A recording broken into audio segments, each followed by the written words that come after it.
comme l'a écrit Victor Hugo, ou peut-être Flaubert, ou Cicéron, je ne sais plus de trop.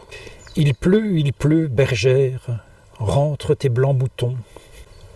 Bienvenue dans cette nouvelle vidéo. Pluvieuse, pour changer. À tout de suite.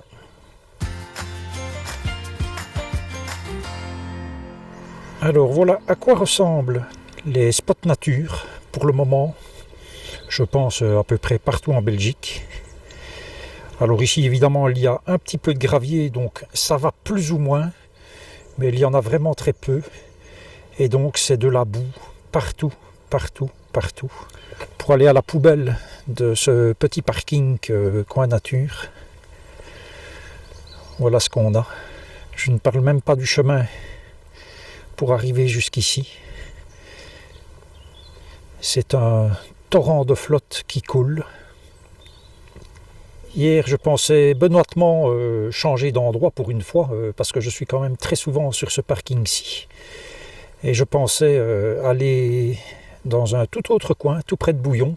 J'avais repéré un beau petit spot, un spot que j'avais déjà repéré il y a quelques années quand j'ai commencé à faire des vols avec le drone. Donc pour moi, c'était à ce moment-là un spot drone. Et c'est pareil, je vous montre la photo que j'y ai faite hier. Abominable, de la boue partout, impossible d'y rester. D'autant qu'il fallait mettre les cales. Alors moi, déposer les cales dans une boue pareille, ça n'a aucun intérêt. Sur ce, je rentre. Cet endroit, près de Bouillon, entre Poupehan et Frahan très exactement, c'est donc la Semois qui coule à cet endroit-là. C'est une région qui est extrêmement touristique, toute la vallée de la Semois. D'ailleurs, il y a un grand nombre de campings tout au long de l'eau.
Mais je n'ai malheureusement pas pu faire un plus long vol en raison des conditions météo puisqu'il commençait à pleuvoir.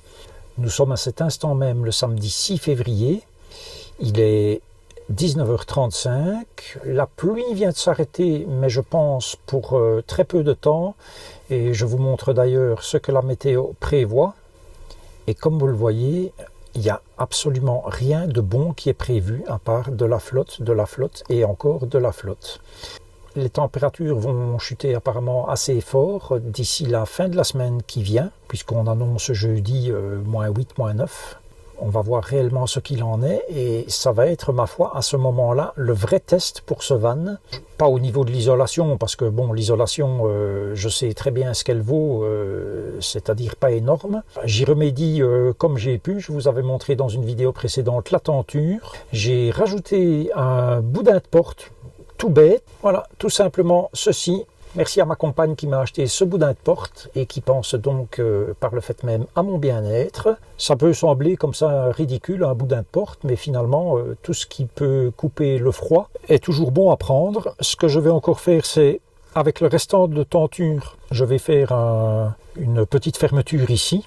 Théoriquement, je devrais pouvoir aller d'ici jusqu'au sol, et ça sera encore une entrée de froid de moins. Quand je dis une entrée de froid, bien évidemment, le froid va rentrer, mais il sera plus ou moins bloqué par la tenture. Je rajouterai d'ailleurs à propos de l'isolation que, quoi qu'on en pense, les stores, ça isole quand même, parce que je peux vous dire que quand on les ouvre le matin, on sent vraiment le froid qui arrive. Donc ceux-ci sont simplement du papier, mais par contre le store du lanterneau contient une surface argentée, et pareil pour le store de la porte latérale. À se demander pourquoi ils n'ont pas fait la même chose sur les stores de la cabine.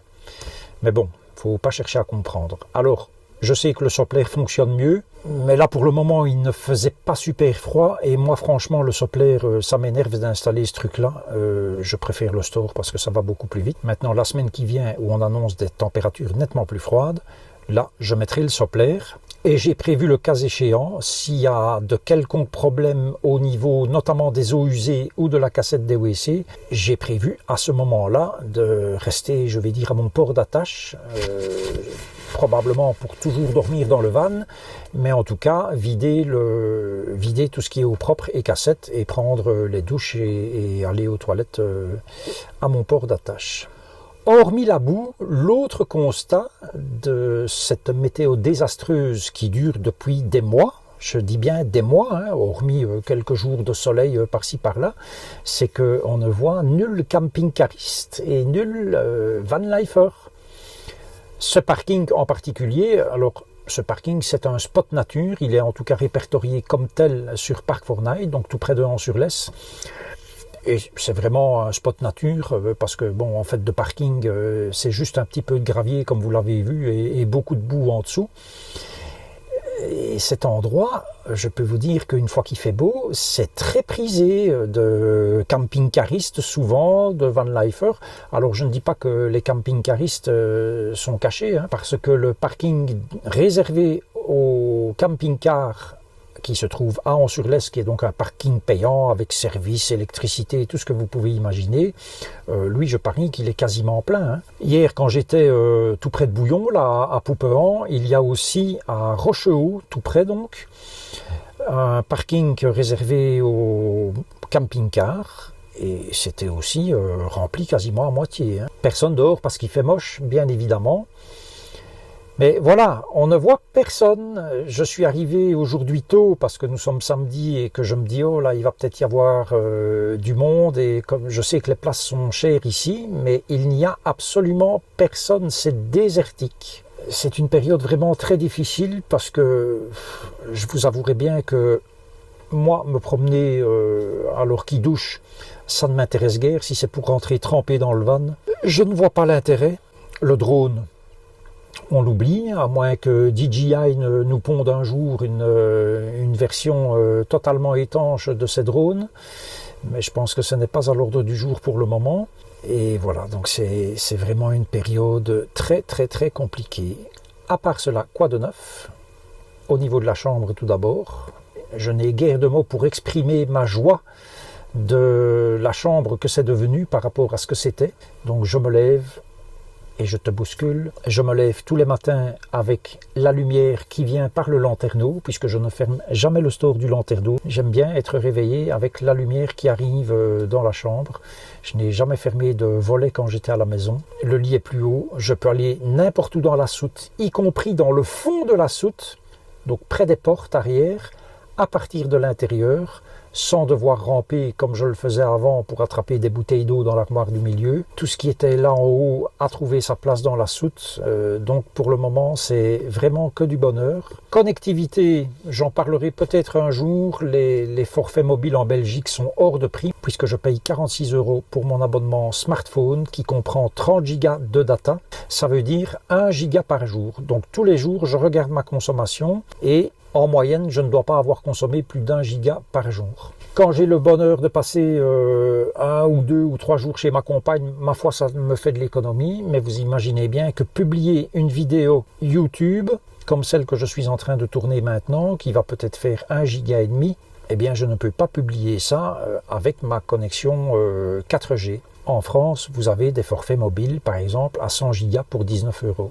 Chez nous, ça n'existe pas. Ce que j'ai, moi, chez Orange, c'est un abonnement illimité, donc on appelle bien ça illimité. Une fois que les 30 Go sont consommés, je descends en vitesse à 512 kb seconde, donc la vitesse que vous aviez en France du temps du Minitel, hein, c'est à peu près ça. Je peux avoir des recharges de 5 Go, je pense, mais à un prix stratosphérique. Donc moi, je me refuse à me faire pigeonner comme ça. Alors les petits dégâts que j'avais faits dans les Vosges sont réparés, dont coût 227 € de mémoire pour les plastiques. J'ai finalement dû les remplacer tous. Il y en a un que j'avais récupéré et qui ne tenait pas. Donc le carrossier m'a dit, écoute, remplace-le pour le prix que ça coûte. Parce que si jamais il fout le camp alors que tu es en train de rouler et qu'il atterrit sur une voiture, ça te coûtera bien plus cher. Et donc j'ai suivi son conseil, c'était 50 € de plus. Donc le total pour le plastique arrière, le plastique de la porte latérale et le plastique de la porte passager, j'en ai eu pour 227 €, main d'œuvre 0.